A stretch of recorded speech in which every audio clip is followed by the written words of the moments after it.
दोस्तों, मैं हूं अख्तर हुसैन और आप हैं इस वक्त मेरे साथ न्यूज दिल से भारत।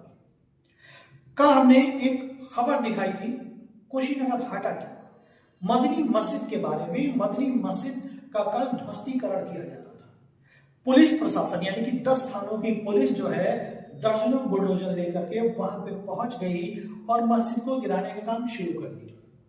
जब वहां के जिम्मेदार ने उनसे पूछा कि आपके पास कोई आदेश है, उनके वकील ने पूछा कि क्या ध्वस्तीकरण का कोई आदेश है, तो सीओ एसओ तमाम बड़े अधिकारियों ने कहा कि हम यहाँ लॉ एंड ऑर्डर मेंटेन कर रहे हैं, यानी कि बिना आदेश के मस्जिद गिराने आ गए। लॉ एंड ऑर्डर मेंटेन करना ताकि मुस्लिम समाज उत्पात न हो जाए। बिना आदेश के तुम मस्जिद तोड़ दो, बिना आदेश के तुम बुलडोजर लेके चले आओ, मस्जिद गिराना शुरू कर दो। क्या तुम्हारे लिए कोई लॉ एंड ऑर्डर नहीं है? तुम्हारे लिए कोई कानून नहीं है? तुम्हारे लिए कोई संविधान नहीं है? और बड़े अफसोस की बात है, राम बचन सिंह नाम का एक नेता जो है, जो भारतीय जनता पार्टी का है, क्या वो संविधान से ऊपर है, कानून से ऊपर है, कोर्ट से ऊपर है, या सुप्रीम कोर्ट हाई कोर्ट से ऊपर है? उसके एक एप्लीकेशन पे जो है ये वहां के प्रशासन के लोग जो है बुलडोजर लेके पहुंच गए और कहा कि ऊपर से आदेश है, योगी जी का आदेश है। कितनी सच्चाई है किसी को नहीं मालूम, लेकिन मस्जिद को गिरा दिया गया। मैं आपको सच्चाई बताना चाहता हूं, उससे रूबरू कराना चाहता हूं। उस मस्जिद के जो हामी हैं, जो करता धरता है, उनका नाम हाजी हामिद है। हाजी हामिद ने कुशवाहा से 29 डिसमिल जमीन जो है उन्होंने खरीदा था, जिसमें 28 डिसमिल में उन्होंने मस्जिद का निर्माण कराया और 1 डिसमिल जमीन जो है उन्होंने रास्ते के लिए छोड़ा। पूरी तरह लीगल तरीके से बनी हुई मस्जिद है, जिस मस्जिद की ध्वस्तीकरण कुशीनगर हाटा में कल प्रशासन ने अपने बुलडोजर के जरिए किया। और उत्तर प्रदेश में जो है कहा जाता है कि भाई गुंडा राज है, लेकिन यह कहना बिल्कुल सही नहीं है, क्योंकि पुलिस गुंडा राज है। उत्तर प्रदेश सरकार में जो लोग बैठे हैं या उस पार्टी के जो नेता हैं, वो एक एप्लीकेशन की बदौलत उत्तर प्रदेश पुलिस को साथ लेकर के किसी भी मस्जिद को गिराने पहुंच जाते हैं। मैं आगे आप लोगों से बात करूंगा, लेकिन पहले मैं आप लोगों को वहां के स्थानीय लोगों की कुछ बातें सुनाना चाहता हूं। आप सुनिए। क्या कुछ कहना चाहेंगे जो अतिक्रमण के नाम पे मस्जिद को तोड़ा गया है, उसके बारे में क्या कुछ कहना चाहेंगे? जो मैं कहना चाहता हूं, आप देख रहे हैं, और ये मस्जिद 28 डिसमिल हाजी साहब की खरीदी हुई अपनी निजी ज़मीन पर बनी है। 29 डिसमिल उन्होंने कुशवाहा से ज़मीन खरीदी, 28 डिसमिल पर उन्होंने मस्जिद बनाई और 1 डिसमिल अपने रास्ते के लिए बगल से उन्होंने ज़मीन छोड़ दी। ये पूरी तरह प्रशासन शासन ने पूरी तरह अवैधानिक काम किया है और हम सुप्रीम कोर्ट जा रहे हैं। और आप देखिएगा, सुप्रीम कोर्ट में जितने लोग कल मस्जिद को शहीद करने में शामिल रहे हैं, सबके खिलाफ सुप्रीम कोर्ट में मुकदमा दर्ज करने का माननीय सुप्रीम कोर्ट आदेश करेगा, क्योंकि यह ज़मीन सुप्रीम कोर्ट का ये आदेश है। आप देखिए, सुप्रीम कोर्ट ने आदेश दिया था इसको रोकने के लिए, और ये रूल्स है कि आप मस्जिद को शहीद नहीं कर सकते बिना किसी नोटिस के, लीगल नोटिस के। 8 तारीख को स्टे ख़त्म होता है और 9 तारीख को मस्जिद को शहीद कर दिया जाता है। ये मस्जिद शहीद करने के पीछे मकसद मस्जिद शहीद करना तो था ही, कुंभ से लोगों का जो हजारों लोग मरे हैं कुंभ में, उससे ध्यान हटाकर मस्जिद के तरफ करना था। इसलिए प्रशासन ने ऐसा कृत्य किया।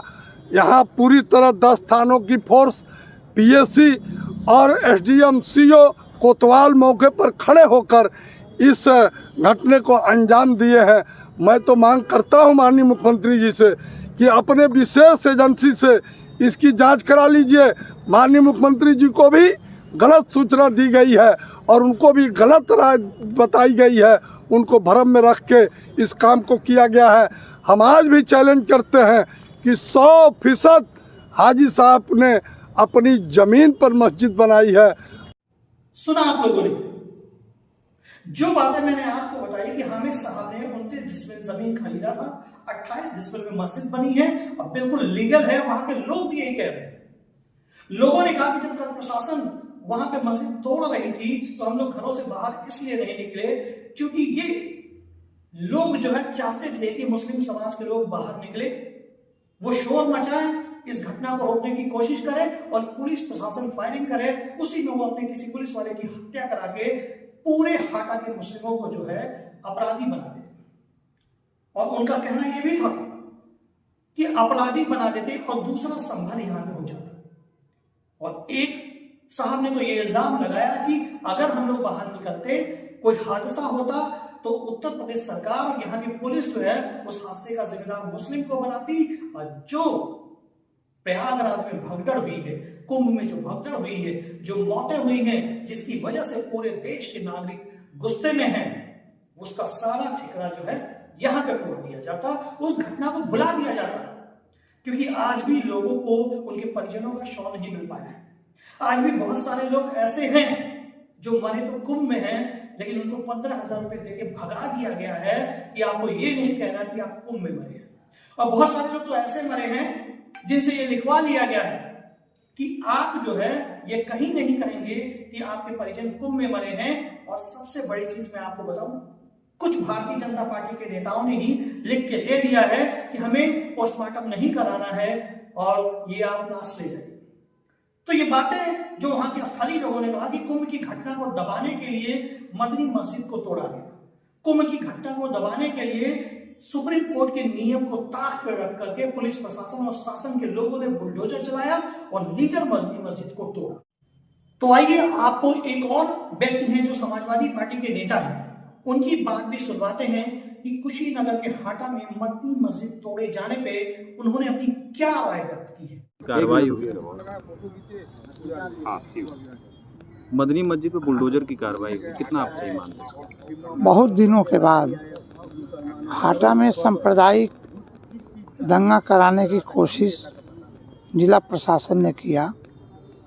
कल अगर हाटा की जनता ने संयम से काम नहीं लिया होता तो उत्तर प्रदेश में दूसरी संभल की घटना हुई होती। सुना आप लोगों ने, उन्होंने कहा कि उत्तर प्रदेश सरकार, भारतीय जनता पार्टी और पुलिस प्रशासन ने इल्लीगल तरीके से मदनी मस्जिद को तोड़ा है। मदनी मस्जिद बिल्कुल लीगल है, उसके सारे कागज, सारे डॉक्यूमेंट मौजूद हैं, उसके बाद भी इसको तोड़ दिया गया। वो इसलिए तोड़ा गया कि महाकुंभ में जो घटना हुई है, जो भगदड़ हुई है, जो मौतें हुई हैं, उन मौतों को छुपाने के लिए, जनता का ध्यान बांटने के लिए मदनी मस्जिद को तोड़ा गया, ताकि मदनी मस्जिद को तोड़ते वक्त यहाँ के मुसलमान अगर घरों से बाहर निकलते हैं, विरोध करते हैं, तो एक दूसरा संबल बनाया जा सके। लेकिन कुशीनगर के मुसलमानों ने बड़े संयम का जो है वो बड़े संयम से जो है उन्होंने इस चीज को देखा और किसी ने भी कोई हलचल, कोई कार्रवाई नहीं की। पुलिस प्रशासन और सरकार को कोई मौका नहीं मिला। आपने देखा कि एक व्यक्ति ने कहा कि हम सुप्रीम कोर्ट जाएंगे, और सुप्रीम कोर्ट जाएंगे तो चाहे वो डीएम हो, एसपी हो या जो भी अधिकारी हो, पुलिस प्रशासन के लोग जो उसमें इन्वॉल्व हैं, जिन लोगों ने बुलडोजर ला करके बिना किसी आदेश के उस मस्जिद को तोड़ने का काम किया है, उनके खिलाफ भी हम लोग मुकदमे दायर करेंगे और कोर्ट से इंसाफ की गुहार लगाएंगे।